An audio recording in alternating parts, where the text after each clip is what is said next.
कांग्रेस ने स्टार प्रचारक नवजोत सिंह सिद्धू की पत्नी नवजोत कौर की बजाय पूर्व केंद्रीय मंत्री पवन बंसल को चंडीगढ़ से उम्मीदवार बनाया है। चंडीगढ़ से इस बार नवजोत कौर को टिकट का मजबूत दावेदार माना जा रहा था, लेकिन पार्टी ने पवन बंसल पर भरोसा जताते हुए उन्हें फिर से चंडीगढ़ से चुनाव मैदान में उतारा। न्यूज 18 से बातचीत में कांग्रेस उम्मीदवार पवन बंसल ने बताया कि वो नवजोत सिंह सिद्धू से बात कर उनकी नाराजगी दूर करने की कोशिश करेंगे। उनसे अपील करूंगा, कॉल करके संभव हुआ मिल के उनसे दरख्वास्त करूंगा कि चंडीगढ़ में वो आके हमारे लिए एक दिन जरूर लगा के कैंपेन कर जाएं। हालांकि नवजोत कौर ने किसी भी तरह की नाराजगी की खबरों को खारिज किया। कोई लड़ाई भी नहीं थी, हम तो हंस के हर जगह मिल भी रहे थे और मैं कह भी रही थी एक दूसरे की रिस्पेक्ट करनी चाहिए।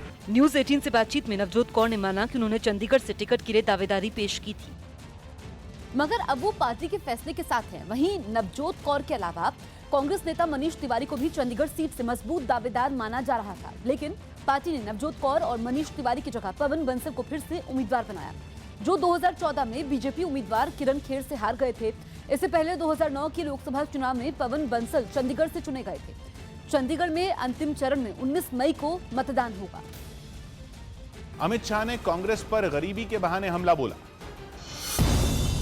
उत्तराखंड के उत्तरकाशी में बीजेपी अध्यक्ष अमित शाह ने एक जनसभा की और कांग्रेस पर गरीबी के खिलाफ कोई कदम न उठाने का आरोप लगाया। राहुल बाबा बोल रहे गरीबी हटाओ, मगर आप किसी ने गरीबी हटाई नहीं।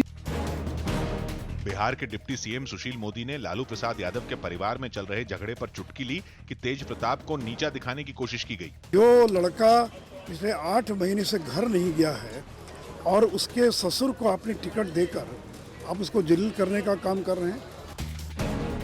राजस्थान के उदयपुर में एक दूसरे के खिलाफ बीजेपी और कांग्रेस के टिकट पर चुनाव लड़ रहे रिश्ते में दो भाइयों ने इसे विचारधारा की लड़ाई बताया।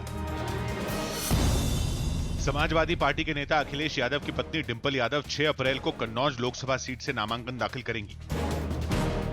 राजनीतिक दल राष्ट्रीय उलमा काउंसिल ने मुंबई समेत महाराष्ट्र की 10 लोकसभा सीटों पर अपने उम्मीदवारों के नामों का ऐलान कर दिया। मध्य प्रदेश के भोपाल में बीजेपी के मैं भी चौकीदार अभियान के जवाब में प्रधानमंत्री के खिलाफ कुछ पोस्टर लगाए गए।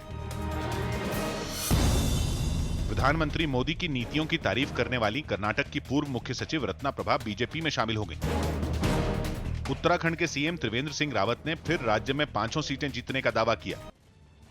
आंध्र प्रदेश के कडप्पा में मयूदकर विधानसभा सीट से टीडीपी के उम्मीदवार पी सुधाकर के ठिकानों पर इनकम टैक्स विभाग ने छापा मारा है। पी सुधाकर ने हाल ही में तिरुमला तिरुपति देवस्थान ट्रस्ट टीटीडी के चेयरमैन के पद से इस्तीफा देकर टीडीपी के टिकट पर चुनाव लड़ने का फैसला लिया था।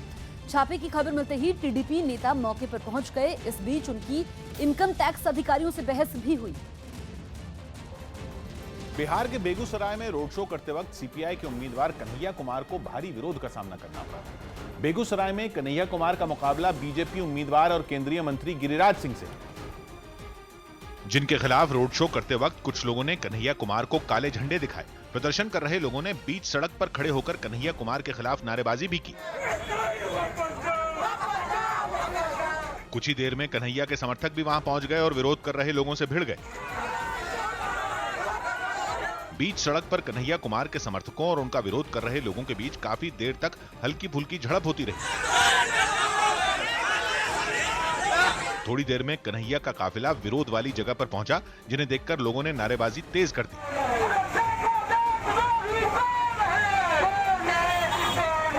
बेगूसराय में प्रचार के दौरान हुए इस विरोध और हंगामे का आरोप कन्हैया ने गिरिराज सिंह पर लगाया। जो लोग वीडियो में दिख रहे हैं वो सीधे तौर पे गिरिराज जी के भेजे हुए गुंडे हैं। हालांकि इससे पहले बेगूसराय की सड़कों पर लोगों ने रोड शो के दौरान मालाएं पहनाकर कन्हैया का जोरदार स्वागत किया और इलाके में प्रचार के दौरान कन्हैया कुमार ने अपने विरोधी गिरिराज सिंह पर निशाना साधते हुए उनको पीएम का पहलवान बता दिया।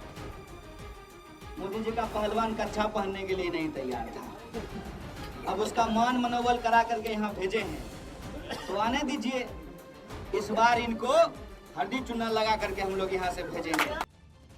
यूपी के आजमगढ़ लोकसभा सीट पर अखिलेश यादव के सामने बीजेपी ने भोजपुरी फिल्मों के एक्टर दिनेश लाल यादव उर्फ निरहुआ को मैदान में उतारा है।